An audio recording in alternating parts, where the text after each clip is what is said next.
আসসালামু আলাইকুম। বাংলা সংবাদে সবাইকে স্বাগত জানাচ্ছি। আমি চিন্তিয়া হক। শুরুতেই সংবাদ শিরোনাম। প্রতীকের তালিকা থেকে নৌকা বাদ দেওয়ার প্রস্তাব। এদিকে নির্বাচন নিয়ে অনিশ্চয়তার ঘূর্ণিপাক, বলছেন জিল্লুর রহমান। জানাবো, নির্বাচন বানচালে এনসিপি, জামায়াত সহ কয়েকটি রাজনৈতিক দল ষড়যন্ত্র করছে, বলছেন সাইফুল আলম নীরব। বাংলাদেশকে ছোট ভাই নয়, সমান মনে করতে হবে ভারতকে, বলছেন মির্জা ফখরুল। এবং সর্বশেষ জানাবো, গণপরিষদ নির্বাচন করে সংবিধান পুনর্লিখনের দাবি এনসিপির। শুনছিলেন সংবাদ শিরোনাম, এবারে বিস্তারিত। প্রতীকের তালিকা থেকে নৌকা বাদ দেওয়ার প্রস্তাব। আওয়ামী লীগের কার্যক্রম নিষিদ্ধ থাকায় প্রতীক হিসাবে নৌকাকে তালিকা থেকে বাদ দেওয়ার প্রস্তাব দিয়েছে এনসিপি। একই সঙ্গে শাপলাকে বরাদ্দ না দিলে রাজনৈতিকভাবে মোকাবেলার হুঁশিয়ারি দিয়েছে এনসিপির নেতারা।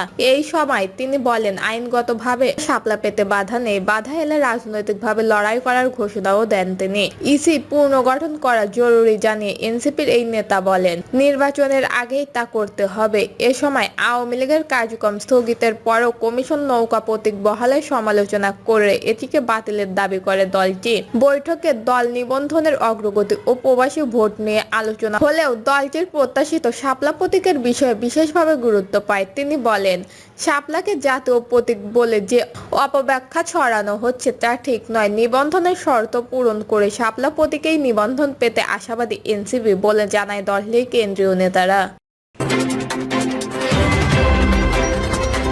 নির্বাচন নিয়ে অনিশ্চয়তার ঘূর্ণিপাক, বলছেন জিল্লুর রহমান। রাজনৈতিক বিশ্লেষক ও সাংবাদিক জিল্লুর রহমান বলেছেন, বাংলাদেশের নির্বাচনের রাজনীতি আবারও উত্তপ্ত হয়ে উঠেছে। এই উত্তাপকে কেন্দ্র করে এবার জামায়াত তাদের দীর্ঘ সময়ের নিষ্ক্রিয়তা ভেঙে 19 জুলাই মহাসমাবেশের আহ্বান করেছে। এই সমাবেশ শুধু একটি রাজনৈতিক কর্মসূচি নয়, বরং একটি কৌশলগত বার্তা। তারা বলেছে, ভোটের জন্য লেভার পেন্ডিং ফিল্ড নিশ্চিত না হলে তারা নির্বাচনে যাবে না। তিনি বলেন, নির্বাচনের মাঠ এখনো একতরফা, আইনশৃঙ্খলা পরিস্থিতি অস্থিতিশীল এবং প্রতিদ্বন্দ্বী রাজনৈতিক শক্তিগুলোর নানা ছল চতুরিতে নির্বাচনের ভারসাম্য নষ্ট হচ্ছে। জামায়াত এবার তাদের অবস্থান খুবই পরিষ্কার করে বলেছে, নির্বাচনের আগে লেভার পেন্ডিং ফিল্ড নিশ্চিত না হলে তারা ভোটে যাবে না।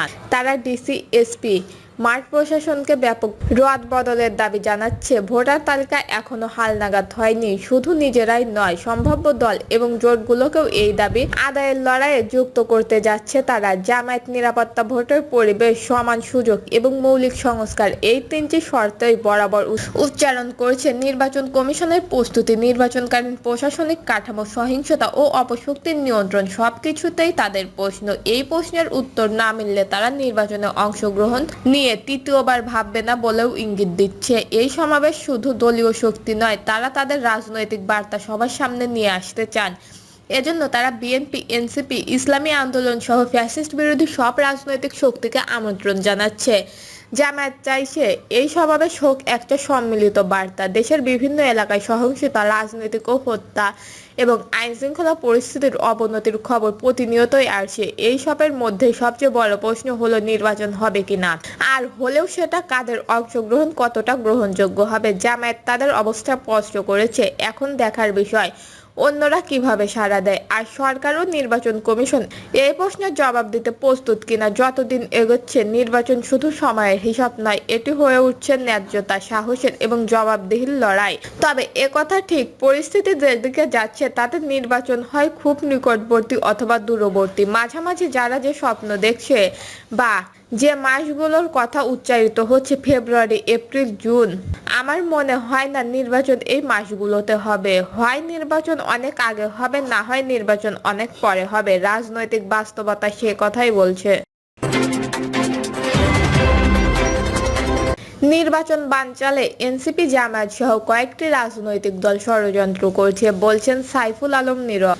এনসিপি, জামায়াত সহ কয়েকটি রাজনৈতিক দল নির্বাচনকে বানচাল করার ষড়যন্ত্র করছে বলে মন্তব্য করেছেন ঢাকা মহানগর উত্তর বিএনপির সাবেক আহ্বায়ক সাইফুল ইসলাম নীরব। তিনি বলেন, বাংলাদেশের মানুষ নির্বাচন চায়, অথচ যারা বাংলাদেশের মাটিতে নির্বাচনে জিততে পারবে না, যাদের জামানত বাজেয়াপ্ত হবে, তারাই নির্বাচনকে বানচাল করার চেষ্টা করছে। এনসিপি, ইসলামী আন্দোলন, জামায়াত সহ তারা আজকে নতুন করে নির্বাচনকে বানচাল করার জন্য ষড়যন্ত্র করছে বলে অভিযোগ করেন সাইফুল ইসলাম নীরব। তিনি বলেন, মিটফোর্ড হাসপাতালের সামনে যে হত্যাকাণ্ডটি হয়েছে, এটা তাদেরই একটি চক্রান্ত। তারা নতুন করে চক্রান্ত করে নির্বাচনকে বানচাল করতে যাচ্ছে।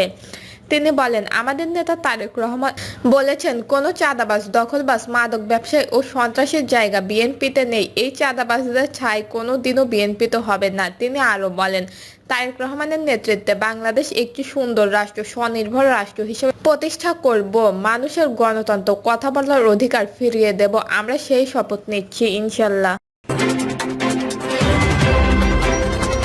বাংলাদেশকে ছোট ভাই নয়, সমান মনে করতে হবে ভারতকে, বলছেন মির্জা ফখরুল। ভারতের সঙ্গে সম্পর্কের বিষয়ে বিএনপির মহাসচিব মির্জা ফখরুল ইসলাম আলমগীর বলেছেন, খুব পরিষ্কার করেই বলছি যে অন্যান্য দেশগুলোর সঙ্গে যেরকম সম্পর্ক আমরা রাখতে চাই, ভারতও তেমন। তাদের সঙ্গে আমরা একটা ফাংশনাল রিলেশনশিপ রাখতে চাই। প্রোভাইডার ভারত যদি সেইভাবে আচরণ করে, ভারত যদি ভালো প্রতিবেশীর মতো আচরণ করে, এখন হাসিনাকে ফেরত চাওয়া হচ্ছে, তাকে যদি ফেরত দেন এবং নন ইন্টারফারেন্স করে, বাংলাদেশের ইন্টারফেয়ার না করে, পানি সমস্যাগুলো সমাধানের জন্য ইমিডিয়েটলি পদক্ষেপ নেয়, সীমানায় হত্যা বন্ধ করে, তাহলে ডেফিনেটলি তাদের সঙ্গে সম্পর্ক ভালো না করার তা কোনো কারণ নেই। তবে প্রথম কথা হলো, তাকে সম্পর্ক ভালো করার জন্য উদ্যোগ গ্রহণ করতে হবে এবং বাংলাদেশকে ছোট ভাই না মনে করে ইকুয়াল লেভেলে মনে করতে হবে যে বাংলাদেশ একটা স্বাধীন সার্বভৌমত্ব রাষ্ট্র। ইকুয়াল স্ট্যাটাস দিয়ে করতে হবে এবং সম্মানসূচক সম্পর্ক করতে হবে। -2 ফর্মুলা এখনো সক্রিয়, এমন আলোচনার বিষয়ে তিনি বলেন, এইসব গসিপ মনে হয় আমার কাছে।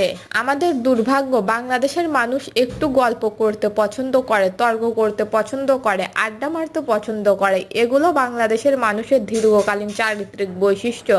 আমি নেগেটিভ বলছি না। আজকাল বিশেষ করে সামাজিক যোগাযোগ মাধ্যমে এটা এত বেশি প্রভাব পড়েছে সমাজের ওপর, যেগুলো বিভিন্নভাবে সত্য মিথ্যাকে মিলে এবং যেগুলো প্রভাব ফেলছে। আমি ব্যক্তিগতভাবে শুধু নয়, আমি মনে করি রাজনীতিবিদ হিসেবে সমস্ত রাজনীতিবিদদের এগুলো দেখা উচিত, কিন্তু এগুলোতে মুভ করা উচিত না বা সেগুলোর প্রভাব বিস্তার যেন না করতে পারে। আমরা নিজেরা দেশের জন্য যেটা জনগণের পক্ষে মনে করব এবং আমাদের পার্টির ঘোষণাপত্রে যা আছে, আমাদের পার্টির আদর্শ যা আছে, সে বিষয়গুলো নিয়ে আসব।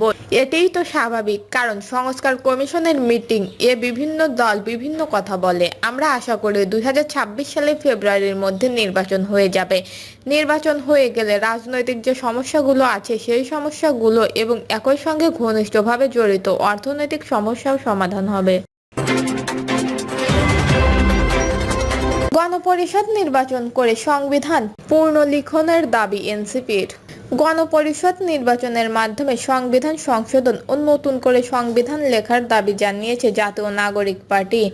রোববার রাজধানীর ফরেন সার্ভিস একাডেমি জাতীয় ঐকমত্য কমিশনের সঙ্গে রাজনৈতিক দলগুলোর দ্বিতীয় ধাপের 12তম দিনের আলোচনা শেষে সাংবাদিকদের কাছে দলের এই অবস্থা তুলে ধরেন এনসিপির যুগ্ম আহ্বায়ক জাবেদ রাসিন। এনসিপির যুগ্ম আহ্বায়ক জাবেদ রাসিন বলেন, আমরা তো বলছি আমাদের পার্টির পক্ষ থেকে আমরা গণপরিষদ নির্বাচনের মাধ্যমে সংবিধান সংশোধন চাই, নতুন করে সংবিধান লিখতে চাই। তো সেক্ষেত্রে কমিশনের পক্ষ থেকে আমাদের 6টি অপশন দেওয়া আছে, কিভাবে এই জুলাই সনদ বাস্তবায়ন হবে সেই বিষয়ে এখনো কোনো আলোচনা হয়নি। সব বিষয়ে ঐকমত্য পৌঁছানোর পর আমরা সেই বিষয়ে আলোচনা করব, তখন আলোচনার পর সিদ্ধান্ত নেওয়া হবে।